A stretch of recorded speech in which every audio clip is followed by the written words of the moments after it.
नमस्कार दोस्तों, आज हम कंपेयर करने वाले हैं दो प्रोसेसर को, जो क्या आता है इंटेल की तरफ से लेटेस्ट रिलीज हुआ processor Intel core i5 13 generation, जिसका वेरिएंट है 13500H, उसके साथ Ryzen 7 5800H प्रोसेसर।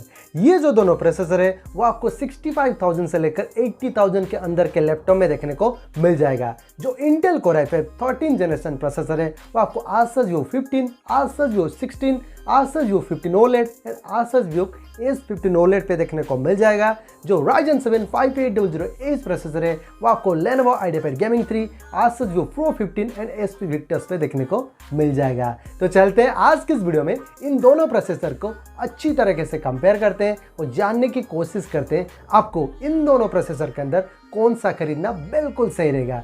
सो ये जो प्रोसेसर के साथ जो लैपटॉप आते हैं उन सभी लैपटॉप का बेस्ट बाय लिंक आपको डिस्क्रिप्शन पे मिल जाएगा। अगर आप मुझे सपोर्ट करना चाहते हो तो प्लीज उस लिंक से जरूर खरीदना। तो वीडियो में आगे बढ़ने से पहले अगर आप इस चैनल पर नए हो तो सब्सक्राइब कीजिए, सब्सक्राइब करने साथ बगल में जो बेल आइकन है उसे जोर से दबा दीजिए। ओके, चलते हैं with wasting any time, let's start the video. Hi, this is Divyajyoti, you watching my channel DTechie।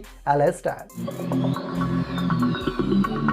पहले स्टार्ट करते हैं रिलीज डेट से। इंटेल प्रोसेसर रिलीज हुआ है 3 जनवरी 2023 को। अगर हम राइजन प्रोसेसर के बारे में बात करें वो रिलीज हुआ था 12 जनवरी 2021 को। सो रिलीज डेट के मामले में इंटेल कोर i5 13 जनरेशन एक नया प्रोसेसर है। कोर्स एंड आर्किटेक्चर के बारे में इंटेल प्रोसेसर पर आपको 64 बिट रिएक्टर लेक एज आर्किटेक्चर बेस्ड एक 12 कोर्स देखने को मिल जाएंगे, जिसमें आपको परफॉर्मेंस को 4 एंड एफिशिएंसी कोर 8 देखने को मिलता है। अगर हम बात करें राइजन प्रोसेसर के बारे में, वहां पर आपको 64 बिट Gen 3 आर्किटेक्चर बेस्ड एक ऑक्टा कोर CPU देखने को मिलता है। तो यहाँ पर देखें तो इंटेल प्रोसेसर पर आपको टास्क डिस्ट्रीब्यूशन के लिए 12 कोर्स देखने को मिलते हैं, जिसमें आपको हल्का फुल्का काम के लिए 8 कोर्स एंड बहुत ही ज्यादा हैवी टास्क के लिए 4 कोर्स देखने को मिलते हैं। अगर हम राइजन प्रोसेसर के बारे में बात करें, वहां पर आपको टास्क डिस्ट्रीब्यूशन के लिए 8 ही कोर्स देखने को मिलता है। तो ओवरऑल यहाँ पर कोर्स एंड आर्किटेक्चर के बारे में बात करें तो इंटेल प्रोसेसर पे आपको ज़्यादा कोर्स देखने को मिलता है, इसके कारण यहाँ पर जो परफॉर्मेंस मिलेगा अच्छी खासी देखने को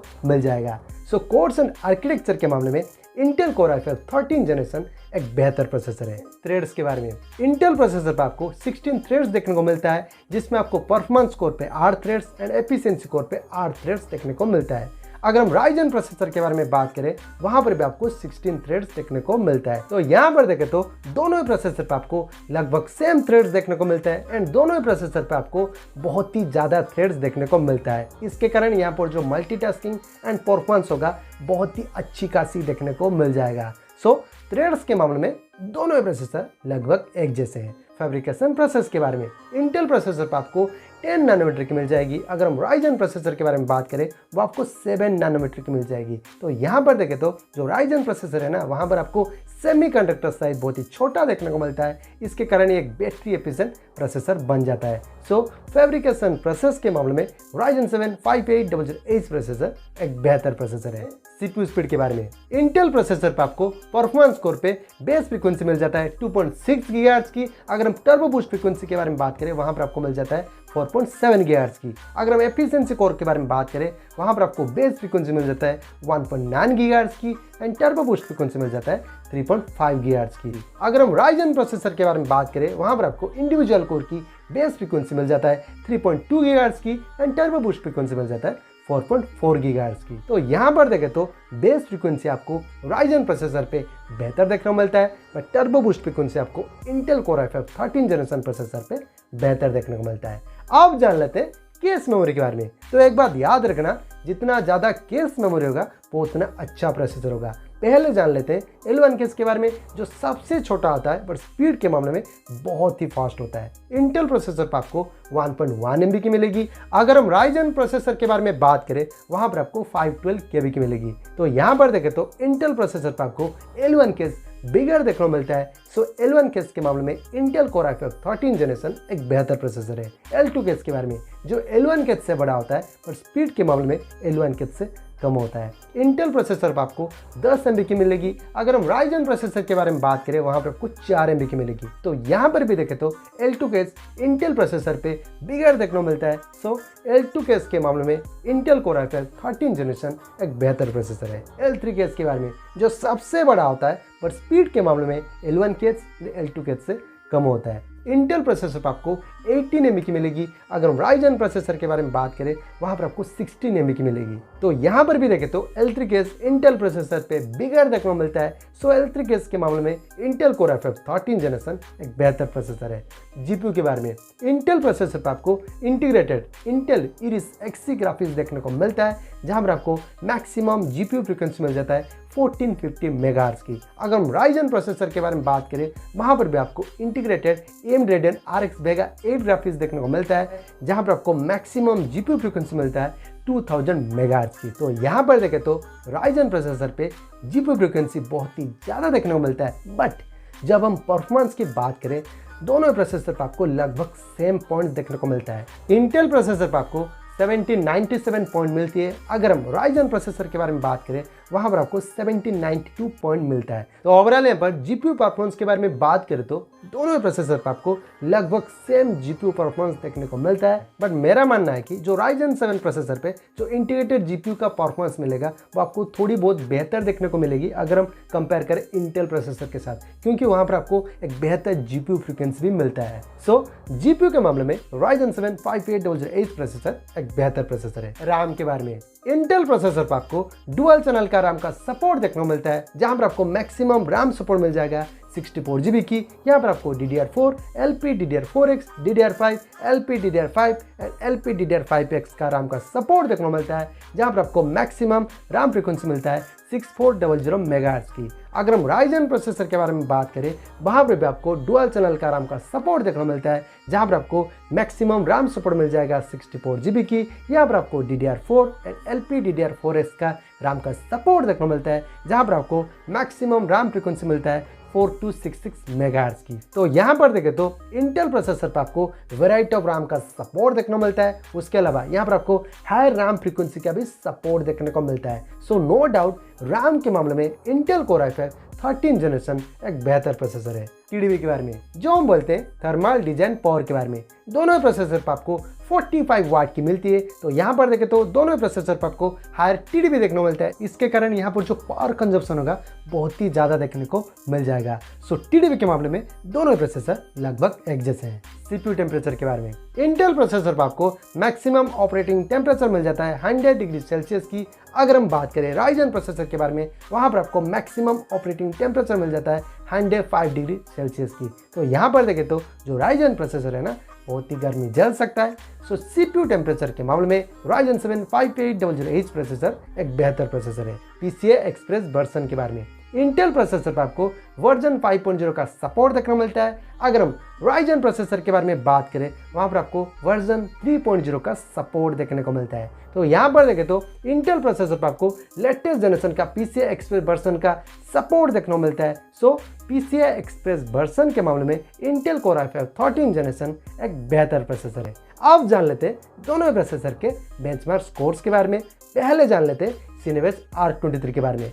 इंटेल प्रोसेसर पर आपको सिंगल कोर में मिल जाएगा 1811 मल्टी कोर में 14137। अगर हम राइजन प्रोसेसर के बारे में बात करें वहां पर आपको सिंगल कोर में मिल जाएगा 1426 मल्टी कोर में 12338। तो यहां पर देखें तो सिंगल कोर का स्कोर एंड मल्टी कोर का स्कोर आपको Intel core i5 13 generation processor पे बेहतर देखने को मिलता है। उसके बाद जान लेते हैं पासमार्क सीपीयू के बारे में। इंटेल प्रोसेसर पर आपको सिंगल कोर में मिल जाएगा 3686 मल्टी कोर में 24275। अगर हम राइजन प्रोसेसर के बारे में बात करें वहां पर आपको सिंगल कोर में मिल जाएगा 3105 मल्टी कोर में 21880। तो यहाँ पर भी देखें तो सिंगल कोर का स्कोर एंड मल्टी कोर का स्कोर आपको Intel core i5 13 generation processor पे बेहतर देखने को मिलता है। उसके बाद जान लेते हैं Geekbench 5 के बारे में।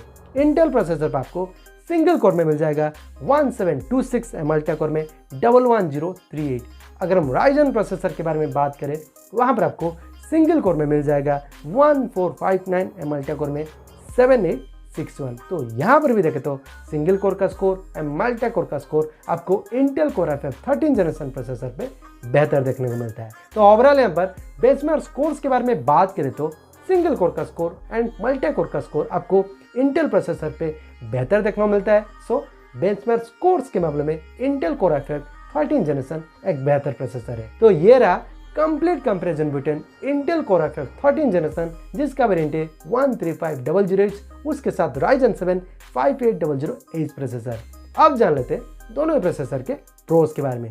पहले जान लेते हैं Intel core i5-13 generation processor के प्रोस के बारे में। पहले तो ये एक नया रिलीज हुआ प्रोसेसर है, उसके बाद यहाँ पर आपको ज़्यादा कोर्स देखने को मिलता है, हायर टर्बो क्लॉक स्पीड देखने को मिलता है, उसके बाद यहाँ पर आपको केस मेमोरी भी बिगड़ देखने को मिलता है एंड यहाँ पर आपको हायर रैम फ्रिक्वेंसी का सपोर्ट देखने को मिलता है एंड वेराइटी ऑफ रैम का भी सपोर्ट देखने को मिलता है। उसके बाद यहाँ पर आपको लेटेस्ट जनरेशन का PCI वर्जन का सपोर्ट देखने को मिलता है एंड एट लास्ट यहाँ पर आपको बेंचमार्क स्कोर्स बहुत ही ज़्यादा देखने को मिलता है। अगर हम बात करें Ryzen 7 5800H प्रोसेसर के प्रोस के बारे में, यहाँ पर आपको सेमीकंडक्टर साइज छोटा देखने को मिलता है। उसके बाद यहाँ पर आपको पावरफुल इंटीग्रेटेड GPU देखने को मिलता है। उसके बाद यहाँ पर आपको बेस फ्रीक्वेंसी ज़्यादा देखने को मिलता है एंड एट लास्ट यहाँ पर आपको हायर CPU टेम्परेचर देखने को मिलता है। तो ओवरऑल यहाँ पर कंक्लूजन के बारे में बात करें तो इन दोनों प्रोसेसर के अंदर कौन सा बेटर प्रोसेसर है, मेरे हिसाब से जो Intel core i5-13 generation processor है ना, बहुत ही पावरफुल प्रोसेसर है क्योंकि वहाँ पर आपको एक अच्छा CPU स्पीड देखने को मिलता है। उसके बाद यहाँ पर आपको ज़्यादा कोर्स भी देखने को मिलता है, केस मेमोरी बिगर देखने को मिलता है। उसके बाद यहाँ पर आपको GPU परफॉर्मेंस भी अच्छा खासा देखने को मिलता है। उसके बाद बेंचमार्क स्कोर्स भी बहुत ही बेहतर निकल कर आता है एंड एट लास्ट सबसे बड़ी बात यहाँ पर आपको एक बेहतर रैम फ्रिक्वेंसी का सपोर्ट भी देखने को मिलता है।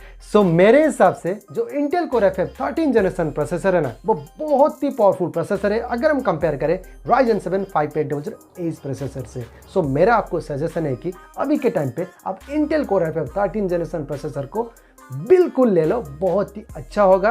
वो आपको थोड़ा ज़्यादा प्राइस में मिलेगा बट जो प्राइस वो ले रहा है इंटेल प्रोसेसर वो जस्टिफाइड है, वो आपको बेहतरीन परफॉर्मेंस देगा। सो आपको मेरा सजेशन है कि इंटेल i5-13 जनरेशन प्रोसेसर के साथ आप बिल्कुल जाओ। अगर हम बात करें Ryzen 7 5800H प्रोसेसर के बारे में, वो भी प्रोसेसर बहुत ही ज़्यादा पावरफुल प्रोसेसर है बट ये आपको अंडर 70,000 में एक डेडिकेटेड GPU के साथ अगर आपको मिलेगा तो वो आप डेफिनेटली आप ले सकते हो, बट एबव 70,000 या फिर एबव 75,000 इसको आप एवॉर्ड कर सकते हो। तो ये रहा मेरा ओपिनियन। आपको क्या लगता है मेरा ओपिनियन के बारे में, आप मुझे प्लीज़ कमेंट सेक्शन पे बता सकते हो। अगर आपको किसी के बारे में डाउट आता है तो मुझे कमेंट सेक्शन पे पूछ सकते हो या फिर मुझे इंस्टाग्राम पे मैसेज कर सकते हो, मैं आपको ज़रूर से रिप्लाई दे दूंगा। और हाँ, आप कौन सा प्रोसेसर के लिए इंटरेस्टेड हो प्लीज़ मुझे कमेंट सेक्शन पे ज़रूर बता सकते हो। तो चलते हैं, वीडियो को यहीं पर ख़त्म करते हैं। अगर आपको वीडियो अच्छी लगी तो लाइक कीजिए, शेयर कीजिए, सब्सक्राइब कीजिए। सब्सक्राइब करने के साथ बगल में जो बेल आइकन है उसे ज़रूर दबा देना क्योंकि फ्यूचर में अगर कुछ अपडेट आता है तो आपके पास नोटिफिकेशन आ जाएगा। तो चलते हैं, थैंक यू, बाय बाय, जय हिंद, वंदे मातरम।